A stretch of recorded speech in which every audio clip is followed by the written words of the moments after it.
더하거나 덜하지 않아도 온전한 우리를 생각하는 시간.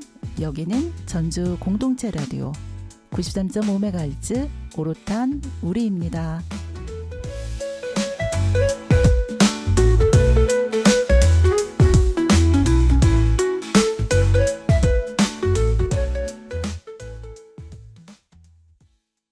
새벽이나 밤 시간에는 갑자기 계절이 여름에서 초겨울로 건너뛴 듯한 느낌을 받게 됩니다. 청취자 여러분, 밤사이 안녕하셨나요? 저는 오롯한 우리의 진행을 맡은 김지영입니다. 누군가에게는 추워 하면서 따뜻한 옷을 챙기는 일상이겠지만 또 누군가에게는 미리 겨울살이를 걱정해야 하는 그런 일상이 될 수도 있습니다. 어쩌면 계절의 변화보다 더 크게 느껴지는 건 같은 공간에서 살아도 서로 다른 겨울을 맞이해야 하는 우리의 삶일지도 모릅니다. 그런데 우리가 살아가는 방식이 저마다 다르다는 이유로 그냥 지나칠 수는 없을 듯 합니다. 그 차이가 경제적 차이나 삶의 방식의 차이로만 생기는 건 아니기 때문입니다. 기후의 급격한 변화는 기후 생태 위기로 이어지고 있고, 그리고 그 안에서 기후 정의에 대해서 생각해 보게 합니다. 기후 변화도 인권과 연결해서 보아야 합니다. 기후 변화로 고통받는 사람이 누구인지, 피해를 회복하기 위해서 무엇을 어떻게 해야 하는지는 이제 우리의 과제가 되었습니다.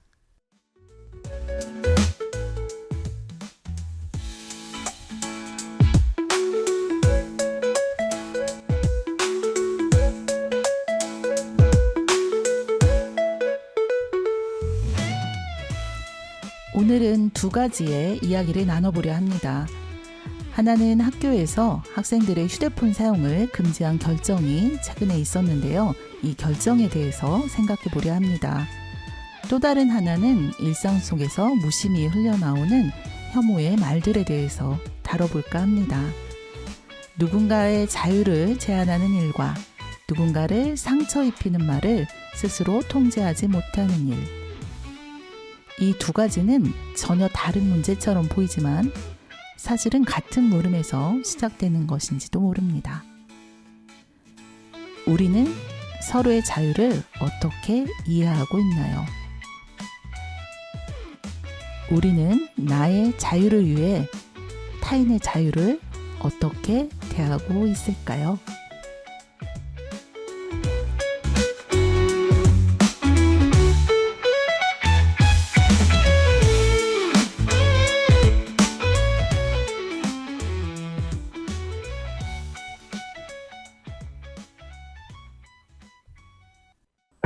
어둠 속에 파고든 내 안에 날 가두던 시간은 이미 지나고 It fades away 하염없이 떠돌다 낯선 벽에 부딪혀버린 이제 넌 어디로 Please hold my hand 하나 둘씩 열어 멈춰왔던 나를 깨워 잊으려 했던 결국에는 잊을 수 없었던 꿈들 한 번도 제대로 나지 못한 내 두 날개 새롭게 펼쳐봐 또 날아봐 이제 그려만 왔던 지금 내 모습 아직 난 믿기지 않아 쏟아지는 햇살 스치는 바람 Just realize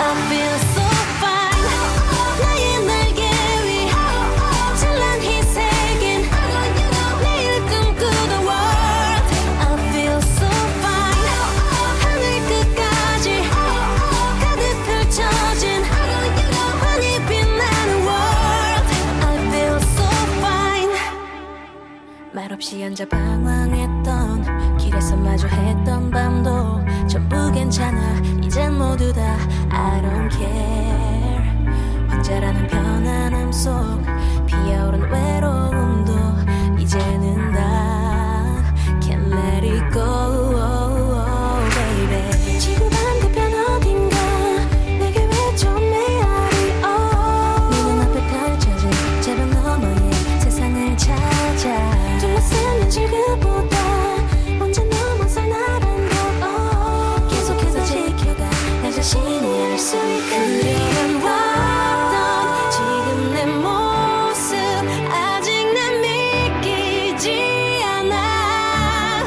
쏟아지는 햇살 스치는 바람 Just realize I feel so fine 나의 날개 위 찬란히 새긴 내일 꿈꾸던 world I feel so fine 하늘 끝까지 가득 펼쳐진 환히 빛나는 world I feel so fine Oh yeah yeah yeah yeah I feel so fine Oh yeah yeah yeah yeah I feel so fine Oh yeah yeah yeah yeah Ooh yeah Oh yeah yeah yeah yeah 내 안에 나를 넘어선 순간 새로운 세상이 보여 쏟아지는 햇살 스치는 바람 Just realize I feel so fine 나의 날개 위 찬란히 새긴 내일 꿈꾸던 world I feel so fine 하늘 끝까지 가득 펼쳐진 환히 빛나는 world I feel so fine 태연의 날개 함께 들으셨습니다.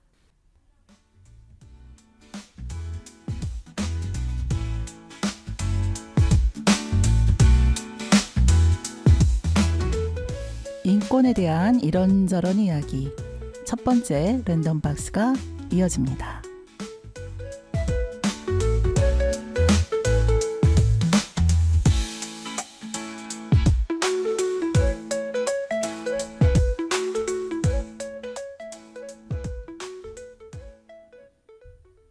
안녕하세요. 랜덤박스 일부 진행을 맡은 이정상입니다. 예전에 저 사람 법 없이도 살 사람이야 이렇게 이야기하면 법 없이도 살 수 있는 선한 사람을 의미했죠. 그런데 요즘에는 법 위에 군림하는 무법자를 의미한다는 이런 의미로 쓰기도 한답니다. 여야가 첨예하게 대립하고 있는 이런 상황 속에서도 수많은 법이 제정되고 있습니다. 그런데 우리가 살아가는데 얼마나 많은 법이 필요할까요? 타협, 대화, 우리 기본적인 상식을 기준으로 풀어가지 못하고 오로지 법에 의존하는 사회로 가지 않나 하는 이런 생각도 해봅니다. 오늘도 허진희 문인화 선생님 함께 하셨습니다. 안녕하세요. 허진희입니다. 안녕하세요. 문유나입니다. 네, 다른 때는 우리가 꽁트하면서 시작했잖아요. 그런데 이제 오늘은 바로 이렇게 인사를 드리게 됐어요. 그렇죠. 혹시 아쉬우셨나요? 글쎄요, 두 분이 연기를 참 잘해주셨는데. 저희도 재밌는 상황극으로 먼저 웃음을 드리면서 시작을 하고 싶었는데요. 네. 오늘 이야기가 너무 어려워서 그만 머리가 얼어붙고 말아가지고 준비를 할 수가 없었어요. 어렵고 머리가 얼어붙었다. 이 시작부터 심상치 않은데요. 도대체 어떤 얘기길래 이렇게 어려우셨어요? 최근에 기사로도 많이 나온 바로 학교 내 스마트폰 사용 금지에 관한 이야기인데요. 아, 그거 법이 통과가 됐죠? 네, 법 제정에 힘을 실어준 인권위의 결정에 앞서 있는데요. 그에 대한 얘기를 나눠보려고 해요. 네. 저도 이게 인권위가 10년 만에 학교에서 휴대전화 수거가 인권 침해가 아니다. 이런 입장으로 바꿨다. 이런 기사를 읽은 적이 있거든요. 네, 저희도 그래서 흥미를 갖고 이 사안을 살펴봤어요. 개인적으로도 아이들의 스마트폰 그 의존이 심각하다고 생각을 해서 더욱 관심이 갔는데요. 네. 그런데 막상 인권위 결정문을 읽고는 대혼란에 빠지고 말았습니다. 오호, 혼란이요? 어떤 점에서 그랬을까요? 기사에서 봤듯이 인권위에서 낸 보도자료에는요. 학생들의 등교 후 휴대전화 일괄 수거는 인권 침해에 해당하지 않는다라며 10여 년 만에 기존 결정례를 변경한다고 명확하게 써 있고요. 네. 다만 이 결정례를 변경하는 것을 반대하는 인권위 2인의 소수 의견이 있는데요. 참고로 이 사건은 10명의 인권위원이 전원위원회의 심의에서 나온 결정이에요. 네네. 그렇군요. 예, 그런데 저희는 오늘 다수 의견이 아니라 소수 의견을 중심으로 그 청취자분들께 이 사건을 전달해 드릴 텐데요. 네. 왜냐하면 다수 의견이 인권 원칙으로 사안을 판단하지 않고 학생을 규제할 대상, 즉 객체로만 바라보는 그저 현실적 타협을 한 정도의 의견만 내놓았기 때문이에요. 인권위로서 본분을 잊은 현실적인 타협이다. 이건 상당히 신랄한 표현인데요. 사실 그건 챗GPT의 점잖은 표현이고요. 아, 네. 네, 저는 솔직하게 제 개인적인 의견으로 말씀을 드리자면 이번 인권위 결정문은 논리는 빈약하고 근거 제시 없는 주장이 많으면서 단어는 자극적으로 사용했는데 네. 또 판단 형식은 법원에서 재판하듯이 그렇게 했더라고요. 네, 그동안 저희가 읽어오던 결정문과는 좀 결이 많이 다르죠. 네. 그런데 후반부의 소수 의견은 또 문제없이 논리 정연하고 이제 근거 제시도 잘 되어 있어서 잘 읽히는 글이었어요. 그래요.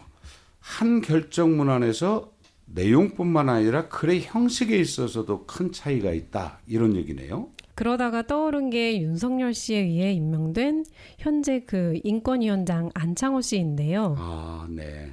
이 사람이 위원장인 인권위가 12.3 계엄에 대해서 비상계엄 선포는 통치행위에 속한다면서 내란에 동조하는 안건을 내고 통과시켰잖아요. 그렇죠.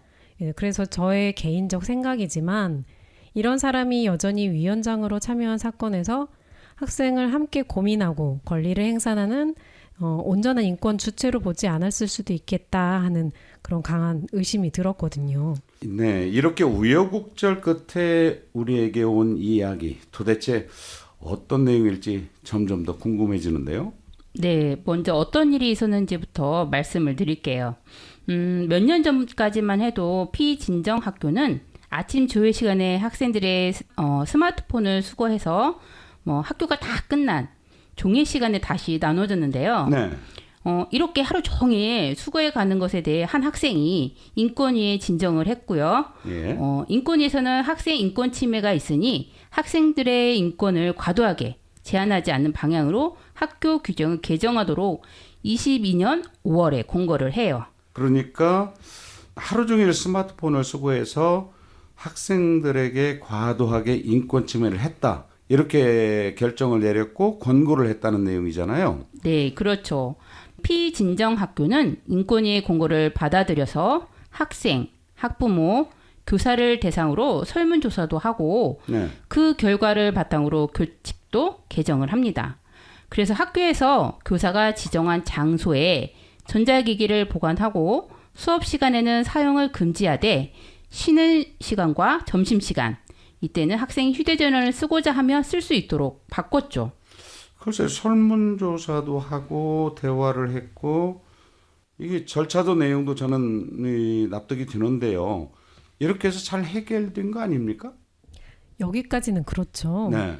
그런데 여기서 한 발 더 나갑니다. 어허. 아직 네. 안 끝났어요. 예. 예, 이 일련의 일들은 22년에 있었고요.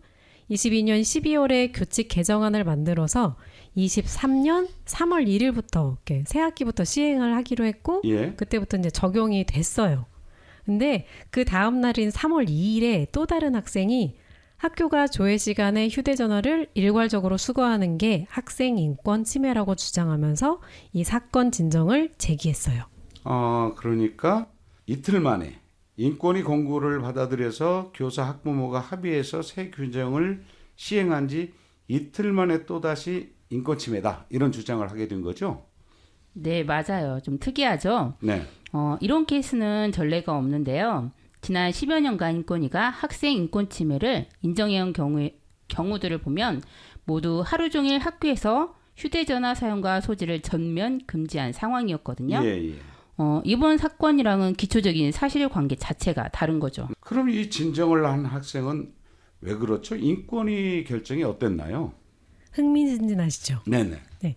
일단 인권위의 다수 의견은 폰 사용 제한이 학생의 기본권 제한을 하는 건 맞으나 아직은 학생들이 미성숙한 존재이고 교사와 부모는 정당한 지도권이 있으니 학생들을 보호하는 의미로 위해성이 큰 스마트폰을 정당한 그 개정 절차를 거친 교칙으로 제한하는 것은 인권 침해가 아니라고 이 진정을 다수 의견으로 기각을 해요. 예. 일견 맞는 말 같죠? 글쎄요. 이게 학생들이 미성숙한 존재라고 보는 시각은 이게 인권이답지 않다 이런 생각이 들면서도요. 또 스마트폰의 위해성을 해보면 이 말도 맞는 거 아닌가 이런 생각이 드는데 소수 의견은 어떻게 반박을 하고 있나요? 소수 의견 같은 경우는요. 진정 학생의 주장을 좀 더 세밀하게 살펴보거든요. 예. 규정 자체가 문제라고 주장한 것일 수도 있고 또는 규정을 시행하면서 발생하는 예를 들어서 교사에게 왜 폰이 필요한지를 설명하는 과정에서 사생활이 노출되는 것이나 필요하니 쓰겠다 했는데 네. 정당한 이유 없이 교사가 폰 사용 허락하지 않거나 이런 등의 상황들이 인권 침해라고 주장을 했을 가능성을 살펴봐야 한다는 거죠. 그렇네요. 또 이 진정인인 학생이 조회 시간 일괄 수거가 인권 침해라고 주장을 한 것이고 교칙 자체가 인권 침해다라고 명확하게 말하진 않았다 이런 내용이잖아요. 네. 그런데 다수 의견이 그건 살피지 않겠다고 아예 적시를 해뒀거든요. 네. 그걸 소수 의견에서는 인권위가 진정인의 진정 취지를 부당하게 축소를 해서 인권 침해에 대한 심사 가능성을 스스로 배제한 것이기 때문에 이렇게 쟁점을 줄인 다수 의견에 반대를 해요.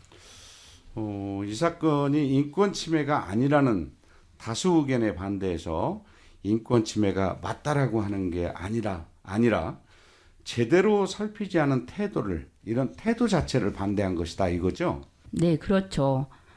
그리고 앞서 말씀드렸듯이 기존의 결정례는 스마트폰을 학교에서 아예 쓰지 못하게 하는 것은 인권 침해다 하는 것이고 이 진정 사건은 수업 시간에 사용을 제한하고 그 외 시간에는 필요할 때 학생이 요청해서 사용하는 것도 인권 침해라고 주장하고 있습니다. 그렇기 때문에 판단의 기초 사실이 다른 거죠. 네. 소수 의견에서는 지난 10년간의 결정을 변경하는 의결 자체를 한 적이 없다고 적시를 하고 있어요. 그렇기 때문에 그 결정례 변경이라는 다수 의견에 반대를 하는데요. 그런데도 다수 의견으로 결정문은 나오고 네. 인권위에서 결정례 변경이라는 보도자료도 내고 또 그 보도자료를 바탕으로 많은 언론사들이 결정례가 바뀌었다고 기사들을 썼죠. 그러니까 결정례 변경을 의결한 적이 아예 없는데 결정례 변경이라는 보도 자료를 냈다고요.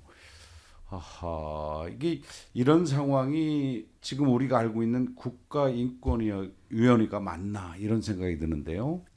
네, 이렇게 당혹스러운 전개와 결말이지만 다수 의견도 소수 의견도 기본적으로는 스마트폰 수거 행위가 학생들의 인권을 제한하는 건 맞다는 데에는 네. 이견이 없어요. 그래요. 네.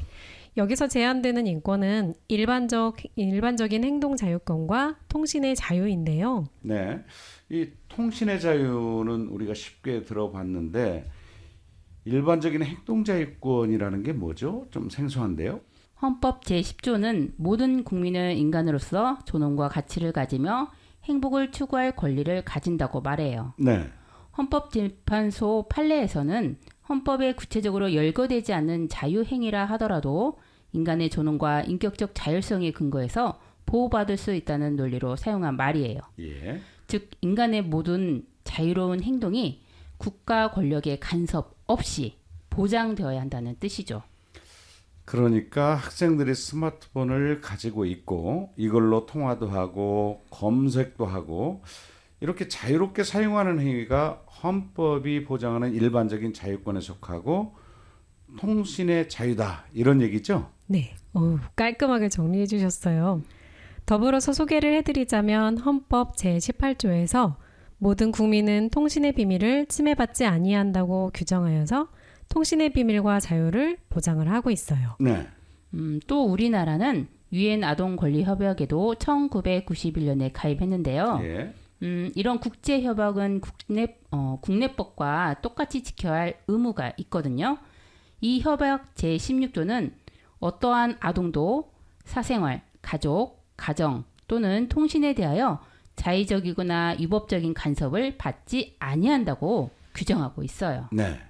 그리고 교육기본법 제12조는 학생을 포함한 학습자의 기본적 인권은 학교 교육 과정에서 존중되고 보호된다고 하고, 초중등교육법 제18조는 학교의 설립자, 경영자와 학교의 장은 헌법과 국제인권조약에 명시된 학생의 인권을 보장해야 한다고 규정하고 있어요.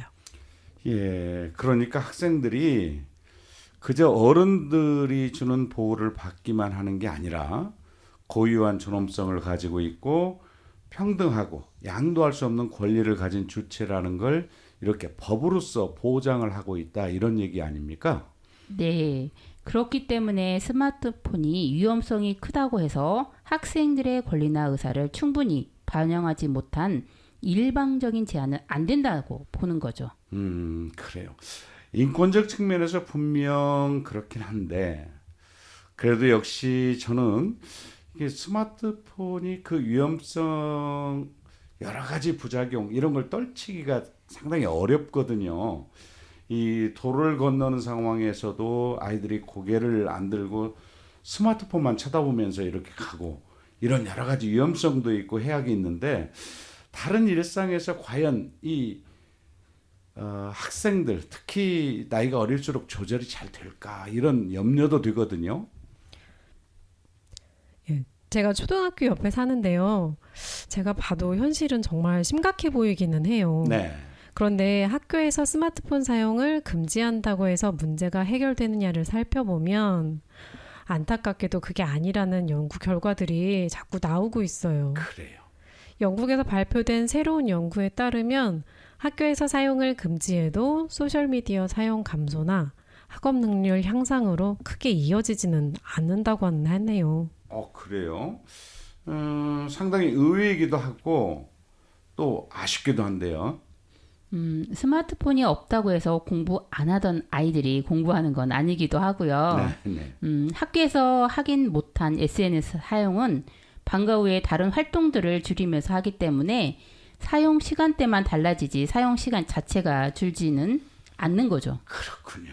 이 문제를 실제로 쉽게 풀어낼 수 있는 해결책을 찾아가야 할 텐데, 단순히 학교에서 스마트폰 금지하는 것으로 이 문제가 해결된다 하는 이런 실효성은 좀 부족할 수 있겠는데요.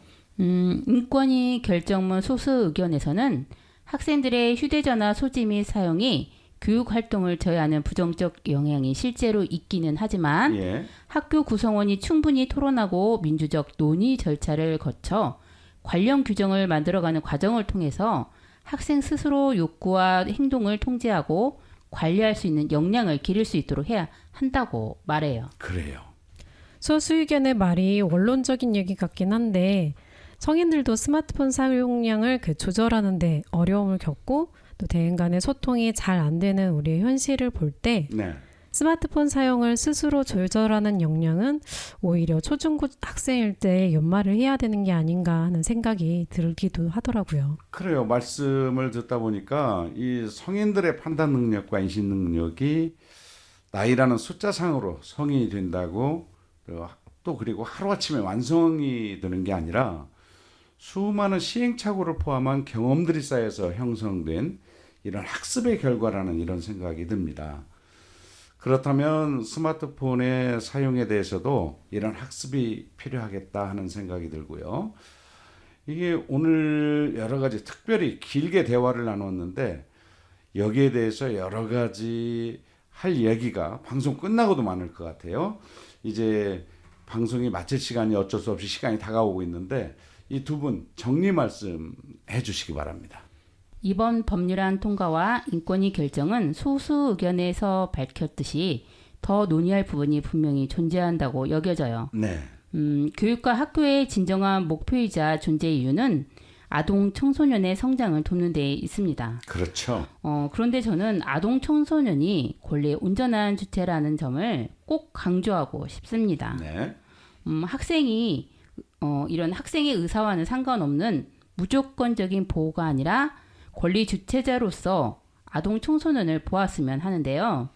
우리 공동체 안에서 이에 대해 논의할 때는 꼭 아동 청소년도 그 과정에 참여했으면 합니다. 네.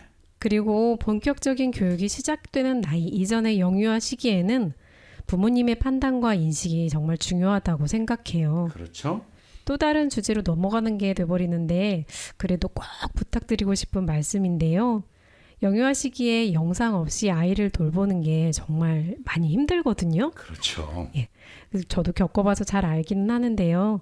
우리 아이들이 건강한 교육을 받을 수 있는 털을 닦아주는 게 부모님들의 역할이시기 때문에 스마트폰을 통해 영상을 보여주는 것에 대해서 정말 신중해 주시기를 간곡히 부탁드립니다. 네, 이 아이들 영상을 보여주는 것, 이 주제 빠른 시일 내에 한번 정식으로 다뤄봤으면 좋겠다 하는 생각이 듭니다. 자, 오늘 또 유익하고 즐거운 이야기 나눠봤습니다. 오늘 랜덤박스 1부는 여기까지입니다. 지금까지 진행의 이정상, 허진이 문윤아였습니다. 숱하게 스쳐간 감정들에 무뎌지는 감각 언제부턴가 익숙해져 버린 마음을 숨기는 법들 난 어디쯤 와 있나 앞만 보고 달려오기만 했던 돌아보는 것도 왠지 겁이 나 미뤄둔 얘기들 시간이 가든 내 안엔 행복했었던 때론 가슴이 저릴 만큼 눈물겨 날도 매일같이 뜨고 지는 태양과 저 달처럼 자연스레 보내 때론 울고 때론 웃고 기대하고 아파하지 다시 설레고 무뎌지고 마음이 가는 대로 있는 그대로 수많은 별이 그랬듯이 언제나 같은 자리 제 몫의 빛으로 환하게 비출 테니 숨기지 말고 너를 보여줄래 편히 네 모습 그대로 그래 괜찮아 괜찮아도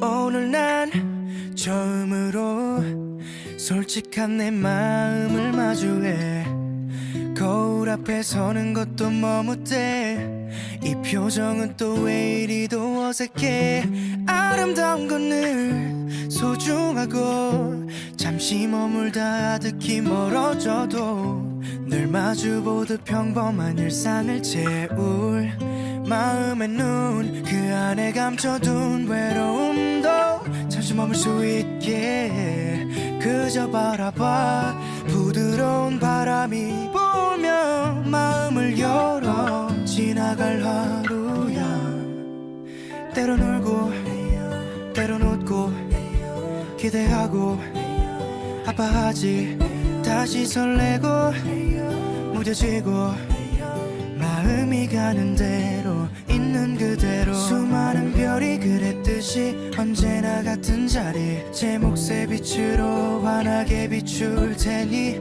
숨기지 말고 너를 보여줄래 편히 네 모습 그대로 그래 괜찮아 괜찮아도 두 손에 가득 채워질 추억들은 소중한 우리 이야기 진심이 담긴 마음이 시간이 지나 다시 기억할 수 있다면 말할 수 있을까 너도 행복했다고 너와 울고 같이 웃고 기대하고 아파했지 모든 걸 쏟고 사랑하고 마음이 가는 대로 있는 그대로 말하지 못할 고민거리 깊게 상처난 자리 늘 같은 속도로 흘러가는 시간이 언제나 그랬듯이 씻어내 줄 테니 흐르듯 살아도 그냥 괜찮아 괜찮아도 방금 들으신 노래는 디오의 괜찮아도 괜찮아였습니다. 첫 번째 랜덤박스에서는 학교에서의 휴대폰 사용에 대한 이야기를 나눠봤습니다. 이어지는 두 번째 랜덤박스에서는 최근 큰 문제가 되고 있는 혐오 표현에 대한 이야기를 나눠보겠습니다.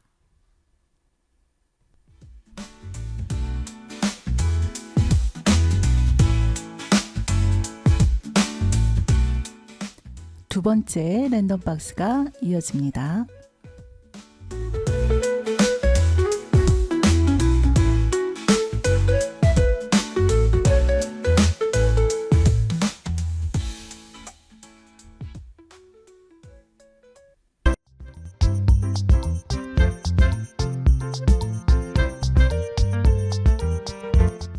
선배, 오늘도 크롭 자켓이에요?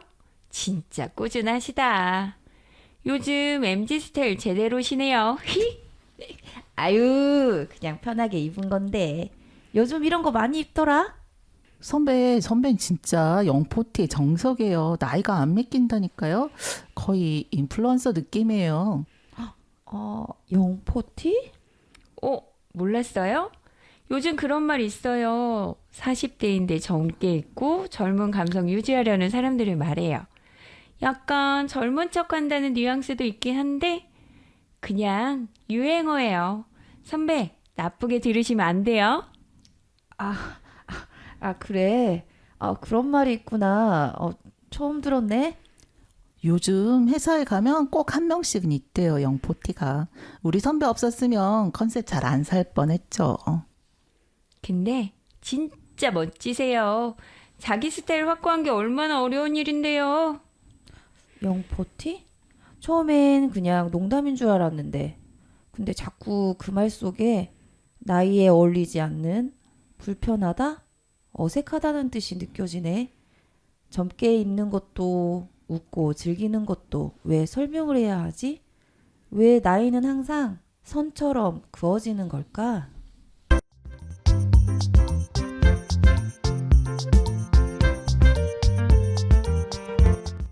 안녕하세요. 두 분 반갑습니다. 네, 안녕하세요. 서신영입니다. 안녕하세요. 책일진입니다. 네, 오늘 랜덤박스 2부는 상황극으로 시작을 해봤습니다. 저에게 대사를 적게 주셔서 너무 감사해요. 네, 요즘 여기저기에서 영포티라는 말을 많이 사용하더라고요. 여러분은 영포티라는 말 어떻게 느껴지시나요? 어떤 단어는 때로 칭찬이 아니라 성급기, 더 나아가서 혐오 표현처럼 들릴 수 있습니다. 우리가 쓰는 신조어들 안에도 어떤 시선이 담겨 있는지 함께 돌아봐야 할 것 같아서 오늘은 혐오 표현을 주제로 이야기 나눠보려고 합니다. 네, 남자는 원래 그래. 여자는 감정적이잖아. 요즘 애들은 버릇이 없어. 저 사람은 나이가 많아서 느릴 거야. 말만 들어도 숨 막히는데요. 네, 이런 문장들이 우리 주변에서 자주 하다 보고 듣다 보니까 큰 문제가 없는 것처럼 느껴질 수는 있어요. 네. 네, 그 집단은 원래 그렇다라는 식의 고정관념들이 들어있어요. 네. 그리고 이런 고정관념은 어느 순간 차별과 혐오의 시작점이 되곤 합니다. 네. 네, 단어는 익숙하지만 정작 우리가 혐오 표현이라고 느끼지 못하거나 일상 속에 녹아있는 혐오 표현이 무엇인지 또 최근 한국에서 벌어지고 있는 사례들도 함께 살펴보려고 합니다. 네, 인권의 시선으로 바라보면 우리 사회에서 관심을 가져야 할 문제들이 이 외에도 여러 가지가 있지만 최 선생님 말씀처럼 최근에는 혐오 표현이 큰 문제가 되고 있습니다. 우선 청취자분들을 위해서 기본 개념부터 살펴볼까요? 혐오란 무엇인가요? 네, 혐오는 사전적 의미로 몹시 미워하고 싫어한다라는 의미를 가지고 있습니다. 네. 네, 싫어하고 미워하는 감정. 네, 감정인 거죠. 네, 감정. 그래서 혐오 식품, 혐오 시설 같은 단어에 사용되기도 하는데요. 네. 지금 문제가 되고 있는 건 혐오 표현에서의 혐오입니다. 우리가 흔히 아는 혐오와 혐오 표현할 때 혐오는 약간 의미가 다른가 봐요. 네, 이때의 혐오는 미워하고 싫어하는 감정 차원이 아니라 어떤 집단에 속한 사람들이 갖고 있는 고유한 정체성을 부정하거나 차별하고 배제하려는 태도로 나타나는 겁니다. 네, 그렇군요. 누군가가 다르다거나 마음에 들지 않는다는 이유로 기분 나쁘게 말하거나 소외하는 태도도 혐오 표현인 거예요. 네. 감정에 더해서 하는 말, 네. 태도, 무관심, 차별적 고정관념 등이 복합적으로 작용하며 드러나는 거죠. 네, 그러니까 혐오라는 본래적 단어와 혐오 표현에서의 혐오는 그렇게 의미가 서로 다르군요. 그럼 저희는 오늘 혐오 표현에서의 혐오를 중점적으로 다루게 되겠네요.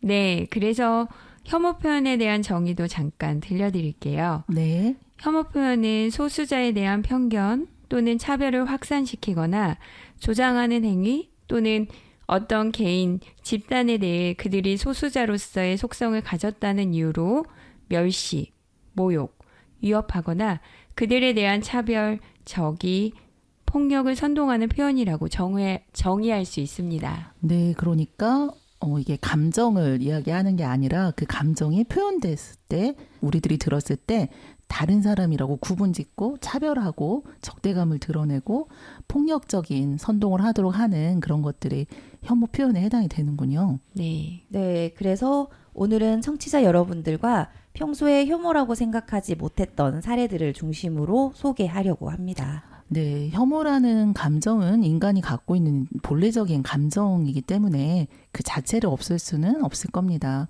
그런데 실제 문제가 되는 건 혐오 표현이라는 걸 기억을 하면서 사례를 통해서 혐오 표현에 대해서 알아보는 그런 시간으로 오늘 지내게 될 것 같습니다. 네, 몇 가지 예를 들어보겠는데요. 네. 친구 사이에서 얘들은 다 똑같지 않아? 라며 어떤 친구의 개성을 무시하는 말, 네. 그리고 누군가의 그 몸매, 외모를 다르다는 이유로 야, 그 친구 멀대같이 생기지 않았어? 아, 멀대같이. 네. 네. 그런 농담. 네. 네. 사회적으로 나이 든 사람 혹은 젊은 사람 전체를 대상으로 요즘 애들은 책임감이 없다와 요즘 노인들은 시대 변화에 적응을 못해 등의 일반화하는 발언도 혐오 표현의 사례인 것입니다. 네, 금방 들려주신 말씀들의 공통점이 흔히 들을 수 있다는 것 아닐까 싶네요. 네. 또 학교에서 조용한 친구를 보고 저 친구는 재미없어 라고 네. 말한다든가 네. 조금 다르게 생긴 친구에게 특이하다라고 말하며 웃는 거 네. 또는 다문화 가정 학생을 향해 한국말 잘하네? 라고 무심히 말하는 것도 사실은 상대방을 우리와 다른 존재로 선을 긋는 행동이지요. 네. 방금 소개해 주셨던 말들은 저도 썼었던 표현일 수도 있고요. 또 우리 주변에서 쉽게 들을 수 있는 그런 표현들이네요. 그 다문화 가정을 이제 최근에 정부에서 이주 배경 가정으로 이렇게 표현하기로 했다고 해요. 네. 아직은 입에 잘 붙진 않지만 저희도 그런 변화가 있었다는 걸 또 기억해 보면 좋을 것 같습니다. 네. 그리고 그 특정 직업군에 대한 편견도 있는데요. 네. 언어나 악센트 또는 영어를 잘 못한다는 이유로 무시하거나 비웃는 태도도 있고요. 네. 그리고 겉으로는 드러나는 그 나쁜 의도는 아니지만 우리가 네. 혐오 표현이라고 인식하지 못하는 때도 많이 있었던 것 같습니다. 네. 혐오 표현이 꼭 미움과 싫어해 이런 감정의 형태로만 나타나는 건 아니네요. 네네. 네, 나와 다르다는 이유로 거리두기를 시작할 때 그 순간에 이미 내 마음속에 작은 혐오가 싹트고 있다 이렇게 볼 수 있을 것 같습니다. 그렇게 싹을 틔우면 언젠가는 혐오 표현으로 나타날 수밖에 없고요. 그럼 최근에 우리 사회에서 논란이 되고 있는 사례들로 들어가 볼까요? 네, 최근에 그 언론 보도에서 그 서울대학교 수업 중에 혐오 발언이 논란이 되었던 보도를 본 적이 있는데요. 네. 네, 서울대학교 그 사회학과의 한 교수가 학부 수업에서 중국과 중국인에 대해 여러 혐오적인 언급을 했다는 주장이 제기가 되었는데요. 네, 어떤 발언들을 했을까요? 네, 그 예를 들면 중국은 후진국이다, 후진적이다. 네. 네, 그리고 전 국민을 통제하려는 사상 정보를 체계적으로 수집한다. 아, 네. 네, 그리고 야만적인 나라다라는 등의 표현 등이 있었다고 학생 자치회에서 문제를 제기했다고 합니다. 네, 그런 일이 있었군요. 정치권이나 여론에서 반중 정서가 퍼지고 있어요. 네. 유엔 인종차별철폐위원회가 한국 내 중국인 혐오 발언이 온 오프라인에서 증가하고 있다는 공식적인 우려를 표했습니다. 그렇지 않아도 한국의 이미지가 조금 좋아지고 있었는데 또 이런 일이 벌어지고 있네요. 네, 구체적으로 중국인에 대한 음모론, 정치 개입설 등이 커뮤니티에 돌아다니고 있고 일부 지역에서는 중국인을 향한 폭언과 물리적 충돌 사례도 보고된 바 있습니다. 네, 요즘 부쩍 혐중 발언이나 뭐 중국에 대해서 반대하는 시위, 뭐 플랜카드 이런 것들을 다룬 뉴스가 많이 보도되고 있죠. 네, 중국인 무비자 입국에 대한 안전 우려 담은 발언들도 쏟아지고 있는데요. 네. 네, 일부 정치인들이 중국인 무비자 입국이 범죄나 전염병 확산 우려가 있다라는 식으로 발언을 하면서 네. 중국인 전체를 잠재적 문제 집단으로 간주하는 태도를 보이는 경우도 있었습니다. 네, 이런 사례들은 혐오 표현이 단순히 극단적이거나 명백한 차별의 형태로만 나타나는 게 아니라 뭐 교육의 현장이나 정치적 발언, 일상 언어 등에서 자연스럽게 퍼질 수 있다는 걸 보여주고 있네요. 네, 맞습니다. 그래서 중요한 건 민감성인 것 같아요. 네. 발언 하나, 표현 하나도 누군가는 상처받을 수 있다는 인식이 필요하죠. 네, 굉장히 중요한 부분이네요. 네. 또한 표현의 자유도 중요하지만 그 자유가 누구를 배제하거나 비하하는 방향으로 사용되어서는 안 되는 거죠. 표현의 자유가 타인의 인권을 침해하거나 타인을 상처 주기 위해 사용되어서는 안 되는 거니까요. 네. 혹시 듣고 계신 청취자 여러분들을 위해서 자신이 사용하고 있는 혐오 표현을 점검해 볼 수 있는 방법이 있을까요? 만약 그런 방법이 있다면 몇 가지 제시해 주시죠. 네, 우선 그러니까 여러분들 주변에서 그냥 농담이야 라고 치부했던 말 중에 혹시 차별적이거나 혐오를 내포한 건 없었는지 돌아보셨으면 합니다. 네. 네, 미디어, 교육기관, 정치인의 발언 속에서 중국인 혹은 외국인 전체를 특정 이미지로 일반화하거나 부정적인 언급만 강조하는 게 있다면 그것이 왜 문제가 되는지 함께 얘기해 보는 것도 좋을 것 같습니다. 네, 첫 번째는 자기 자신을 돌아보는 것, 그리고 두 번째는 옆 사람과 함께 이야기해 보는 것이 중요하다라고 얘기해 주셨네요. 네, 그리고 덧붙여서 유튜브나 인스타그램에 나오는 짧은 영상들에서도 혐오 표현이 담긴 영상들을 찾아보는 것도 중요하다고 생각이 듭니다. 네. 혐오 표현이 담긴 영상을 구분하는 것은 가짜 뉴스를 구분하는 것이기도 하고 비판적 사고력을 발휘하는 것이기도 하고 하겠네요. 네, 그리고 혐오 표현을 줄이는 쉬운 방법으로는 다른 사람의 배경이나 문화가 다르더라도 존중하고 질문하는 태도, 상대의 입장에서 생각해보는 연습이 도움이 되기도 합니다. 네. 네, 혐오 표현은 단순한 감정이 아니라 사회적 상호작용 속에서 형성되고 유지되는 것이기 때문에 우리 한 사람 한 사람의 언어와 태도가 되게 중요하지요. 네. 오늘 두 분의 말씀을 정리해 볼까요? 네, 혐오 표현은 강하고 명백하게 드러나는 것만 해당되는 게 아니라 네. 네, 일상에서 사용되는 언어와 태도 속에서도 나타납니다. 평소에 무의식적으로 지나치던 발언도 누군가의 존엄을 해치는 게 될 수 있음을 기억하는 게 중요합니다. 네. 특히 최근 우리 사회에서 중국인에 대한 혐오 표현이 교육 현장, 정치, 사회 여론 속에서 구체적으로 드러나고 있으니 이 문제를 인지하고 개선해야 되는 것도 필요합니다. 네, 다행히 정치권에서 이런 논의들이 좀 일어나고 있어서 그 논의가 좀 확대됐으면 합니다. 오늘은 우리 사회에 만연해 있는 혐오 표현에 대해서 이야기를 나눠봤습니다. 오늘 함께 해주신 두 분 소감을 좀 나눠주시겠어요? 네, 혐오 표현을 줄이는 방법은 거창하지 않은 것 같아요. 네. 그저 나와 다르다는 것을 틀렸다로 바꾸지 않는 것. 네, 다르다와 틀렸다 구분하는 게 처음엔 굉장히 어렵더라고요. 네. 그리고 누군가의 다름을 존중하고 궁금해하는 마음을 가지는 것이 중요하지 않을까 싶습니다. 네. 네, 혐오 표현은 명백하고 거창한 악의로 드러나기도 하지만 작은 무관심에서 시작되기도 합니다. 네. 그리고 그 무관심을 바꾸는 힘은 지금 이 방송을 듣는 우리 모두의 선택에 달려 있다고 생각이 듭니다. 네. 누군가의 다름을 조금 더 따뜻한 시선으로 바라보는 순간이 모두가 더 존엄하고 평등한 사회로 가는 실천의 시작이 될 수 있겠습니다. 이번 주말에 만날 나와 다른 누군가에게 먼저 따뜻한 시선을 보내보는 것은 어떨까 싶습니다. 자, 오늘 두 분 함께 해주셔서 감사합니다. 감사합니다. 네, 감사합니다. 두 분 보내면서 노래 한 곡 함께 듣겠습니다. 이소라가 부릅니다. 바라봄.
그리운 눈빛처럼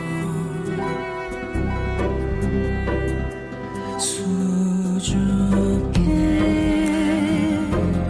붙잡으면 손 붙잡으면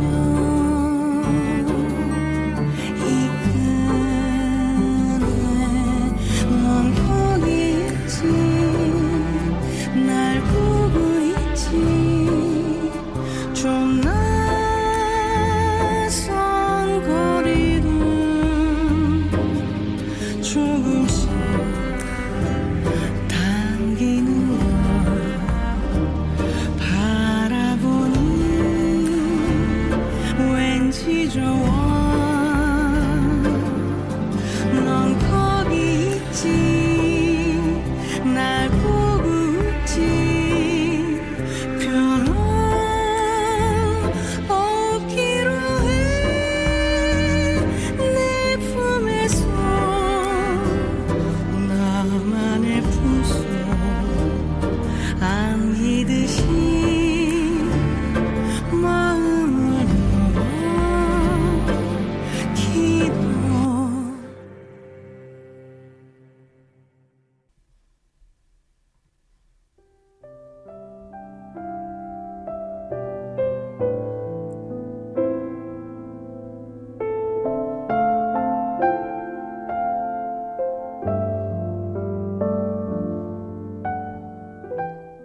휴대폰을 손에서 놓게 하는 법이 생길 수 있습니다. 그러나 결국 중요한 건 그 손으로 무엇을 연결하려 했는가일 것입니다. 그리고 혐오의 말들을 멈추게 하는 건 처벌이 아니라 내 말이 누군가의 마음을 닿게 하지는 않았을까. 이런 부분을 잠시라도 되묻는 우리의 마음에서 시작될 것입니다.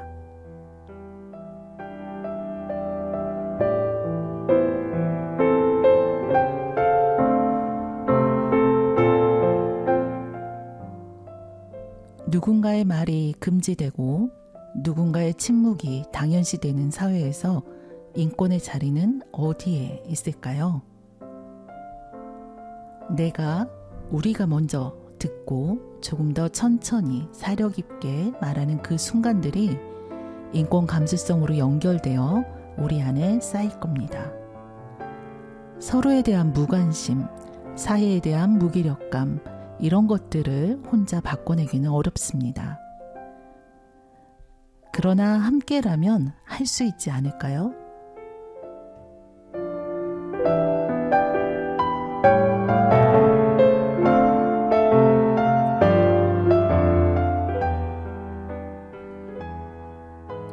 우리가 함께할 때 문제를 바꿀 수 있는 새로운 해법을 찾을 수 있을 겁니다. 그리고 그 해법을 바탕으로 더 나은 시스템을 만들어갈 수 있는 겁니다. 인권은 우리 안에 소외되고 배제된 사람을 찾아내고 그들이 주변에서 중심으로 옮겨갈 수 있도록 바꾸어가는 과정에서 꽃피워집니다.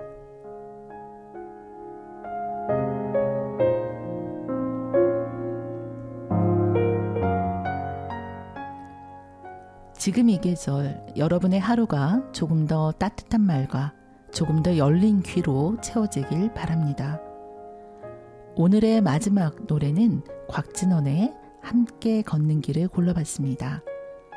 오늘도 함께 해주셔서 고맙습니다. 지금까지 제작과 진행의 사단법인 전북인권교육연구소 그리고 저는 김지영이었습니다.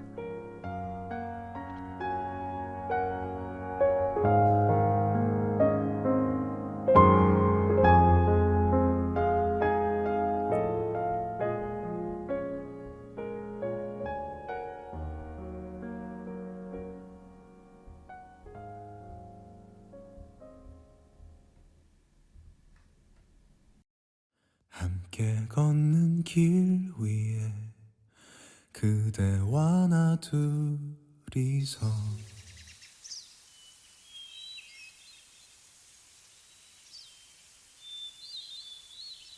함께 걷는 길 위에 그대와 나 둘이서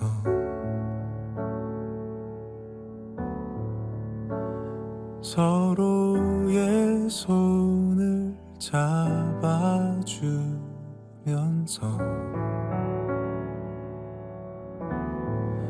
그대에게 물었지. 당신 괜찮으냐고. 내게 속삭이네. 난 괜찮아요.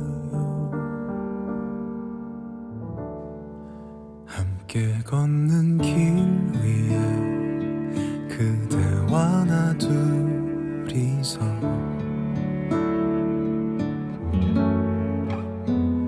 서로의 손을 잡아주면서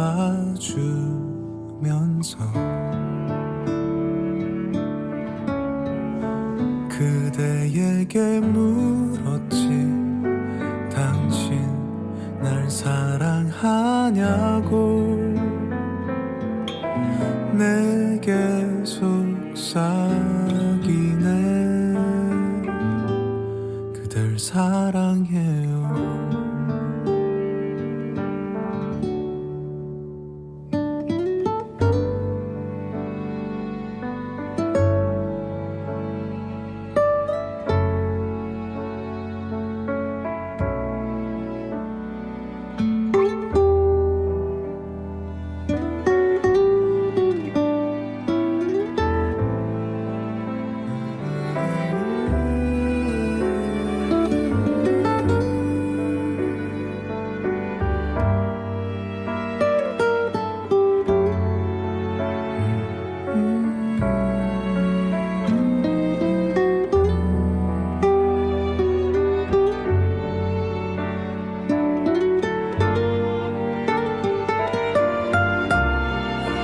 그대에게 물었지.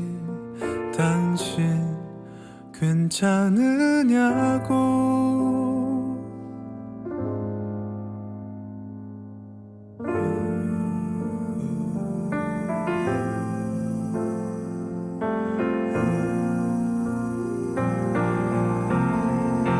그대에게 물었지.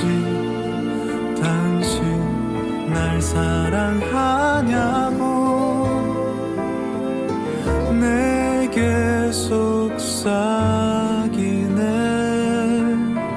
내게 속삭이네.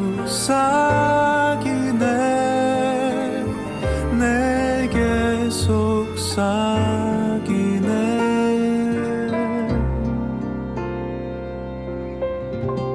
그댈 사랑해요.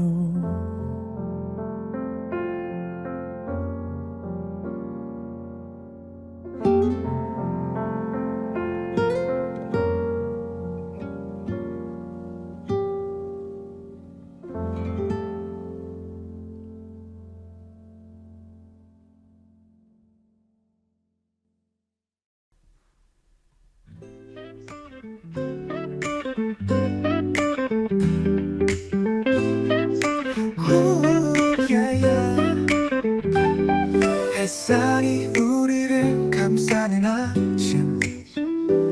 서로의 얼굴에 미소가 번져. 그 누구도 홀로 서 있지 않은 이곳. 마음이 닿는 자리마다 빛이 흐르네. 너와 나 지금 들으시는 노래는 오롯한 우리의 주제곡입니다. 우리 공동체가 함께 키워낼 인권의 바람을 이야기하는 공간. 전주 공동체 라디오 93.5MHz. 이곳은 오롯한 우리입니다. 함께 서로를 지켜가네.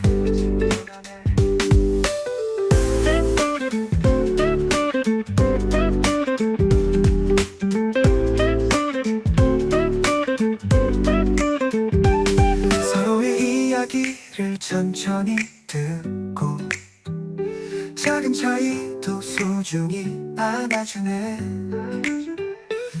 무심코 나는 눈빛 속에서도 우리의 마음은 편안히 머물러. 너와 나 하나의 길을 걷는 걸음. 다른 세계